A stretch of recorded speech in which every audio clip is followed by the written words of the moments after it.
XX, mujeres, mujeres.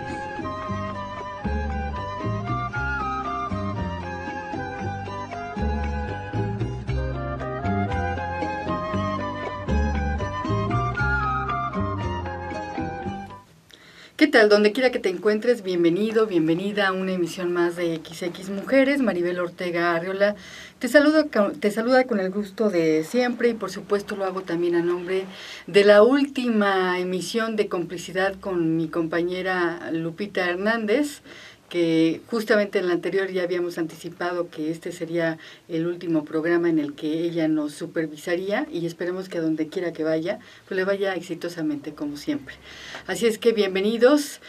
En México hoy en día atraviesa por un proceso o varios procesos intensos, con colores de repente rojos, grises y tonalidades muy agudas, a veces difíciles de visualizar para quienes tratamos un poco de entender qué es lo que está pasando con esta nación, de la que mucho se habla con muchas potencialidades, pero parece ser que las debilidades invaden mayormente su crecimiento, su desarrollo, y desdibuja a ese México que todos quisiéramos tener en algún momento. Y en este sentido, prácticamente estamos a 2 siglos de haber iniciado propiamente un esquema de elección. Nos vamos en sus antecedentes con la Constitución de Cádiz, con la de 1857 y posteriormente pues con la del siglo pasado, la del 17, y leyendo estos recovecos históricos nos damos cuenta que desde hace muchos años los únicos que podían votar en este país eran los hombres mayores de edad y con cierta privilegio económico, obviamente discriminando a los mestizos, a los negros y qué se diga de las mujeres. Y sería en el siglo pasado, concretamente en el 53 más o menos, cuando se reconoce el derecho a voto de la mujer. Pero ya desde entonces, en estos, digamos, episodios, ya se daba la práctica del regalo al votante, de este poder que van cobrando cada vez más los grupos políticos. Y bueno, en el siglo XXI, con una reforma electoral de la que hablamos de candidatos independientes, de la que hablamos ahora, de lo que Madero, pregonó tanto de no reelección, y ahora se habla de la posibilidad de hacerla. Efraín Valencia, José Alfredo Tapia nos acompañan, agradecemos su presencia.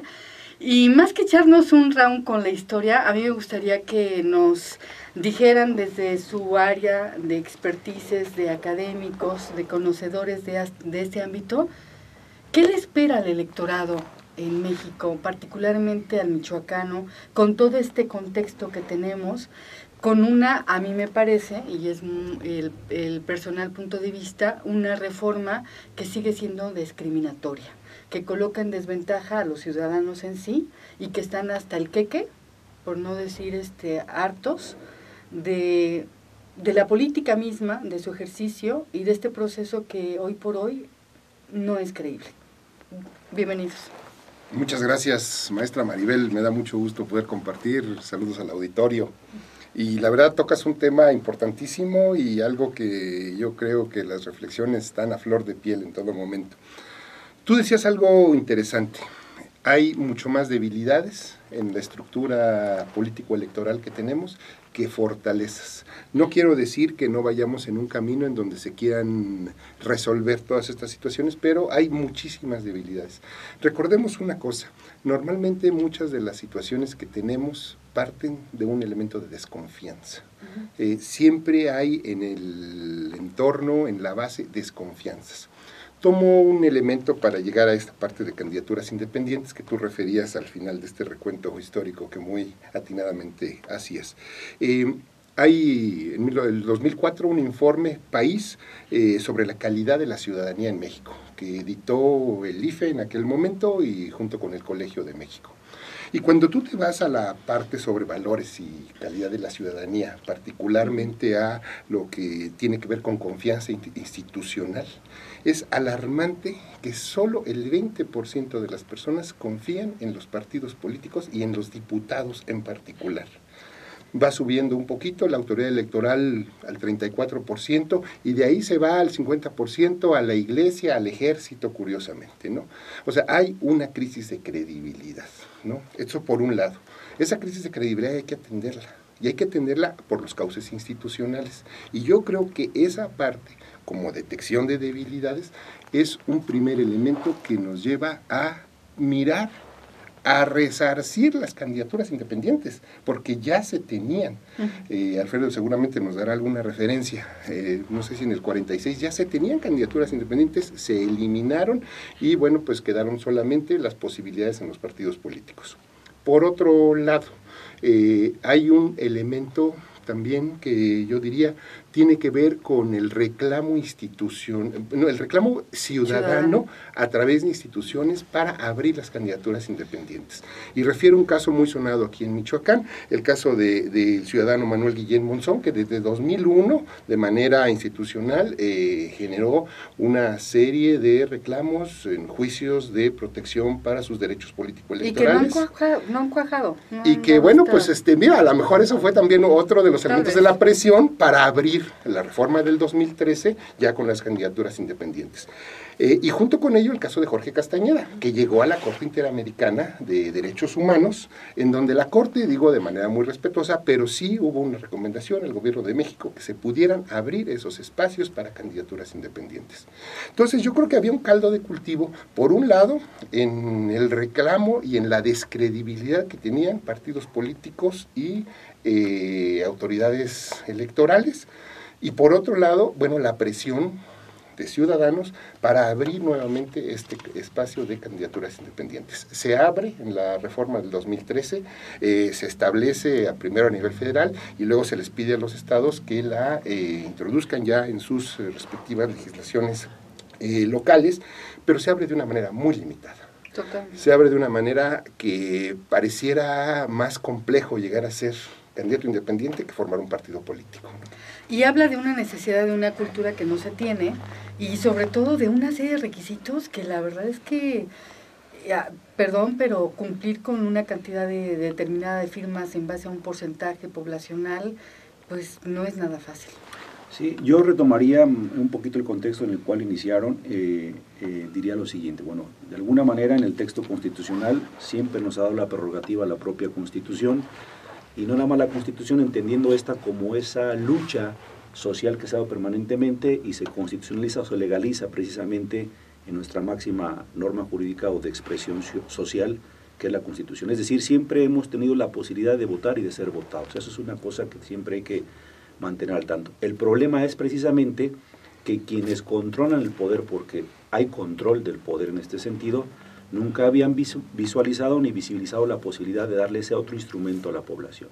Y efectivamente yo sí confirmo, y diría más con poner los puntos en las is, sí se debe esta nueva reforma o esta posibilidad de abrir las candidaturas independientes para que la sociedad tenga otra fórmula de expresarse, otra fórmula de tratar de encontrar gobernantes mucho más justos, mucho más probos, con mucho más posibilidades de tener efectivamente y recuperar esa confianza que se perdió, no nada más en procesos electorales, sino en instituciones y en personas que nos han quedado mucho a deber.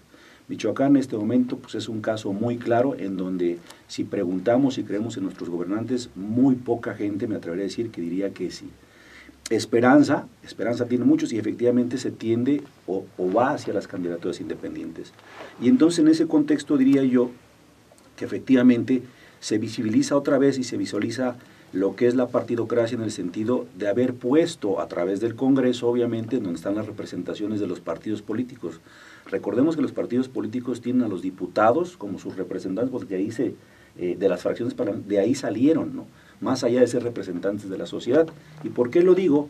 Porque efectivamente los requisitos que pusieron para ser candidatos independientes, pues de alguna manera, y confirmo lo que dice Efraín, pues es más fácil hacer un partido político que contender en un sentido concreto y específico de competencia, de ser competente. Posiblemente en el caso particular de Alfonso pueda ser candidato, pueda lograr la candidatura. Estás hablando de Alfonso Martínez. De Alfonso Martínez, porque es el referente más claro en este momento en Morelia. A nivel estatal hay para gobernador, hay algunos casos para diputado local, pero pudiese ser, pero en efectos de contienda y de competencia va a ser muy difícil. Y ahí toco el tema. En el caso de candidatos independientes para Morelia, en primer lugar tienes que cumplir o sacar un porcentaje específico de la población que está en el padrón electoral, o en el padrón electoral, si no mal recuerdo el 2%, tendrá que sacar más o menos 11,000 votos. 11,000 votos que no son al viejo estilo como se hace un partido político, o sea, en asambleas donde tú puedes llevar a la gente, que sabemos que a veces no es real también la conformación de partidos políticos. Tiene que ir el ciudadano de a pie hacia los diferentes distritos a sentar y a manifestar que su voluntad y a firmar y enseñar su credencial, que además debe ser vigente. Luego, entonces, no es fácil en ese contexto, pero más allá de que pudiese lograr ese contexto, esa cuota político ciudadana, pues obviamente entrar a una contienda entra en desiguales con los partidos políticos que tienen estructura, que tienen mayores recursos, que tienen mayores capacidades y fórmulas, efectivamente, como decían aquí, de la famosa dádiva que mantiene control o controles en este contexto, ¿no? Sin embargo, es un fenómeno muy, muy común y del que lamentablemente vemos constantemente en México.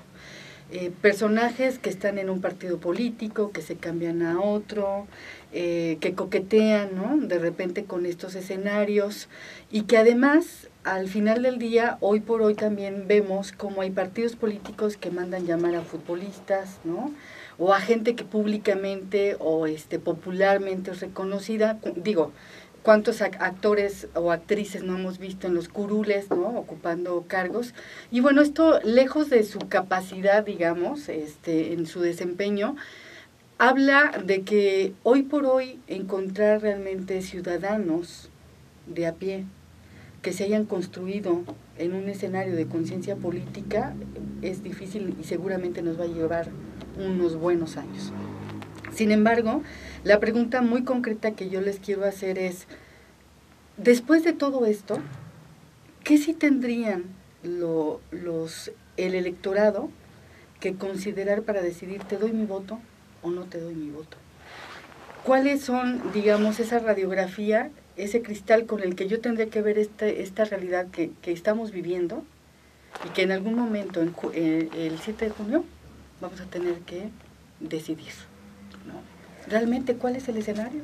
Si me permiten, yo tomaré ahí la palabra en este sentido. Mira, Maribel, desgraciadamente, y habría que analizarlo con muy a detalle, que nos da el tiempo, pero también tendríamos que analizar y estudiar a nuestra propia sociedad, ¿no?, que al final de cuentas es la que permite en su momento el hacer llegar a ciertos personajes de la vida pública al poder. Desgraciadamente no son ciudadanos como los que alguna vez buscamos, ¿no? A veces parece que vivimos en una novela constante en este país, y caso concreto, pues hace poco en las elecciones federales lo hemos visto, ¿no? Y de repente vemos precisamente o buscamos en esas figuras, como tú dices, futbolistas, actrices, pues gente que de alguna manera posiblemente no tenga una raigambre, no tenga una ideología, no tenga un compromiso en estricto sentido con la propia sociedad, pero solamente la imagen parece que a veces es suficiente para nosotros. Ahí es como una fórmula o es una reflexión para que la propia sociedad autorreflexione qué está haciendo con su propio voto, que eso es muy importante. En segundo contexto, yo te diría cómo debiésemos ver a los próximos candidatos, o siempre debiésemos verlos. Primero, analizar perfectamente quién es, de dónde viene, cómo viene, y la otra es qué nos ofrece realmente en relación o con relación a nuestra realidad. O sea, hoy en día no podemos tampoco dejar llegar a alguien o intentar dejar llegar a alguien cuando nos sigue vendiendo espejitos, y nuestra realidad obviamente no es congruente con lo que se ofrece y con lo que se puede realizar. Hay que entender hoy, por ejemplo, en Michoacán, todos los municipios tenemos una crisis económica severa, y que obviamente quien venga nos tiene que venir a decir en este contexto cómo nos va a apoyar o cómo vamos a hacerle todos para salir adelante de esta crisis. Segundo, tenemos un problema de inseguridad, pues que lejos de... Hay voces que dicen, obviamente institucionales, que esto ha cambiado, que estamos mucho mejor, posiblemente, no sé en qué nivel, pero los ciudadanos tendemos a estar mucho mejor como en aquellos Morelia, en aquel Michoacán que conocíamos antes, pues quien venga, tenemos que verlo a través de ese cristal que nos diga cómo vamos a acompañar una fórmula en donde todos podamos sacar este estado de la inseguridad que vive. Diría 2 rubros en ese contexto. XX, mujeres. 2 cosas, y empezaría por una, a lo mejor en un contexto más teórico. Creo que en el discurso ha habido la intencionalidad de abrir los esquemas democráticos y de transitar de una democracia representativa hacia una democracia participativa. Yo creo que todavía estamos en un esquema de democracia representativa en donde elegimos a alguien en un momento y a partir de ese momento se olvidan los canales de diálogo, las interlocuciones, y ese aparentemente con la representación pues se va por la libre, podríamos decirle, ¿no? Sin embargo, cuando uno ve en los hechos, pues este avance es muy mínimo y realmente pareciera más una simulación. Yo creo que la democracia en México necesita abrirse más a la participación. Hay muchos sectores, hay muchos movimientos sociales que están reclamando que se les escuche, que la voz que ellos tienen, la problemática que ellos viven, los intereses que ellos manejan puedan ser también incorporados a las políticas públicas, pueden ser incorporados a los esquemas de gobierno, a los esquemas de organización, a los esquemas de participación. Yo siento que eso es muy difícil y el caso es muy particular en las candidaturas independientes, ¿no? Bien decía José Alfredo, se lanza una figura pero en términos de inequidad totalmente, ¿no? Porque pues el candidato independiente para empezar debe de llevar a los ciudadanos que quieran darle su intención de apoyo a las oficinas para que puedan ellos manifestarse. 2, no tienen recursos, tienen que ellos solventar los recursos que eso implica. Es una logística que es complicada. La situación económica no permite que cualquier ciudadano se desplace con toda facilidad y pierda medio día o un día, ¿no? Esa es una realidad. Tienen que organizar una asociación civil que respalde, ¿no? Tienen que contratar una mínima estructura que pueda llevar las cuentas y que pueda presentarlas de manera muy ordenada, que a veces eso los partidos políticos no los hacen, ¿no? Entonces, de entrada hay una inequidad. Si logran el registro, que eso habría que verlo, porque pues, si no se logran las firmas, pues ya ese esquema se agotó. Si se logra el registro, pues había que entrar a la contienda, ¿no? Y entonces te vas a poner a pelear contra estructuras consolidadas, en muchos casos, candidatos muy conocidos, y bueno, pues candidatos independientes que están empezando. Y peor aún, que esto habría que discutirlo, la ley dice que solamente un candidato independiente puede ser el que participe ya como, ahora sí que, como candidato final. Y dices, aunque todos hayan cumplido, el que más votos tenga. Pareciera como una precampaña, ¿no?, de los independientes, ¿no?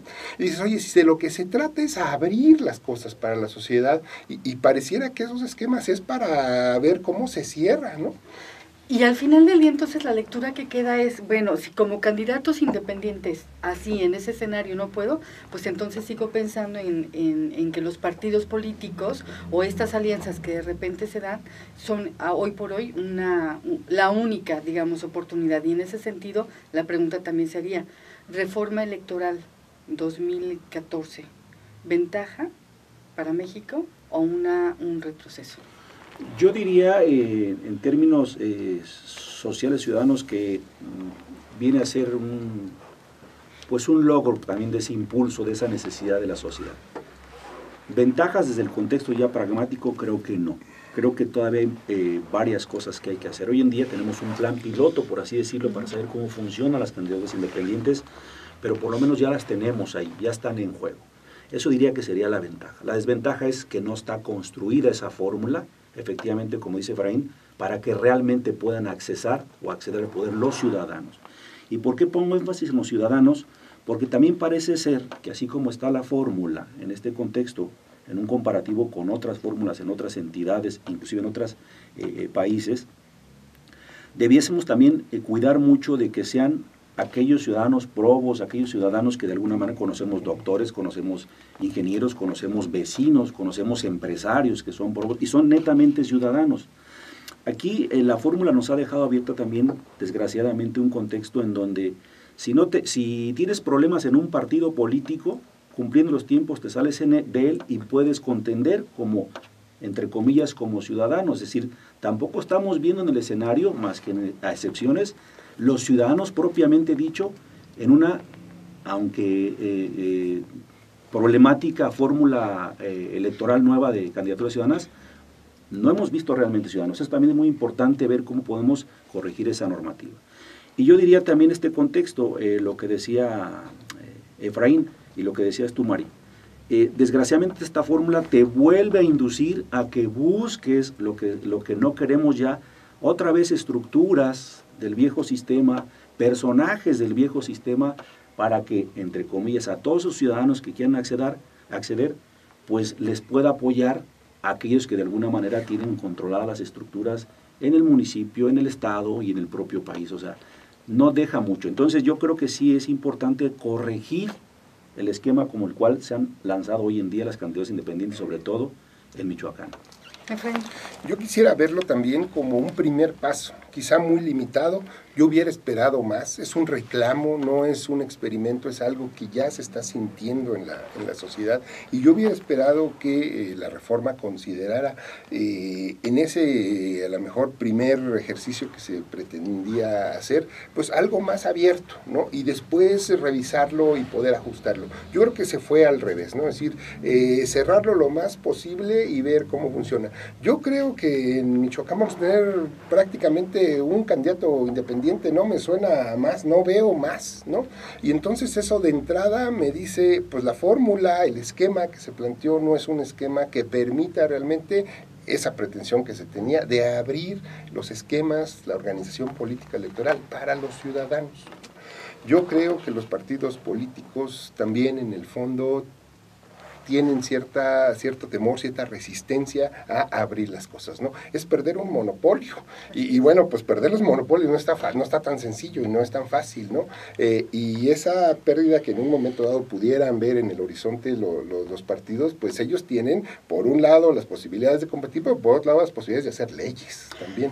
Yo creo que cada proceso electoral, cuando estamos ya a la vuelta de la esquina de tenerlo, llega un momento en que se convierte en una esperanza, como cuando termina un año y empieza otro y dices tú, este año voy a hacer esto. Sin embargo, ya para acercarnos a la recta final, rápidamente quiero que me digan qué les viene a la mente así en una sola palabra cuando yo les diga algunos conceptos. Y lo que al final del día querría yo compartir es que hoy por hoy los jóvenes siguen estando pendientes. Me parece que no hay un discurso que les hable y hay una enorme población que justamente las palabras que reciben les suenan huecas, son vacías, y una falta de congruencia entre lo que se dice y lo que realmente sucede. Y entonces, a ver, yo digo un concepto y ustedes me dicen lo primero que se venga en mente. Ciudadanía. Debe participar más. En construcción permanente. Partidos políticos. Incredulidad. Deben reformarse. Gobierno. Pendiente de cumplir sus compromisos. Ineficaz. INE. Una expresión en tránsito que debemos generar confianza. Okay. Consejeros. Consejeros al igualmente debemos de tener esperanza y generar confianza también. Que sean más ciudadanos. Crimen organizado. Un problema latente, inminente en este proceso electoral. Un elemento que existe y que está presente. Es más, la pregunta sería, ¿partido político? Partido político, sinónimo de falta de compromiso, en ocasiones inclusive corrupción y no democracia. Sin credibilidad. México. Una gran nación con la esperanza, insisto, de seguir buscando a quienes le ayuden a salir adelante. Oportunidad de construir un nuevo sistema de vida. Michoacán. Un estado maravilloso que tiene que atenderse. Un estado, la casa de todos los que estamos aquí, que al igual que el país, espera efectivamente que los ciudadanos y los que en su momento quieran acceder al poder, logren ya en definitiva ponerlo en la ruta del desarrollo. Verdad. pendiente y necesaria en estos momentos, precisamente para construir credibilidad. Urgente. Con esa urgencia nos despedimos, agradecemos enormemente su tiempo, sus palabras y que nos justamente nos den la oportunidad de tener esta reflexión que me parece es bastante importante y ojalá podamos aplicarla en algún otro momento. Gracias por lo que dan cada día desde sus trincheras, desde las universidades en las que, bueno, en la Universidad Latina en donde colaboran y por supuesto pues a quienes nos han escuchado y visto el día de hoy pues les agradecemos enormemente. A José Alfredo Tapia, ¿algo Muchas más que gracias, quieras decir? gracias a todos y esperemos que juntos hagamos el cambio. Efraín Valencia. Gracias Maribel y gracias a Cambio de Michoacán por estos espacios. Maribel Ortega Arriola te dice hasta pronto, hasta siempre. A nombre de todo el equipo, pues pásenla bien. Es una situación compleja esta parte de la ciudadanía y la capacidad que uno tiene y el derecho y el compromiso de votar, pero la tarea es, pues ve pensando por quién, ¿no? En el caso de Michoacán y del país en general. Hasta pronto. XX, mujeres, mujeres.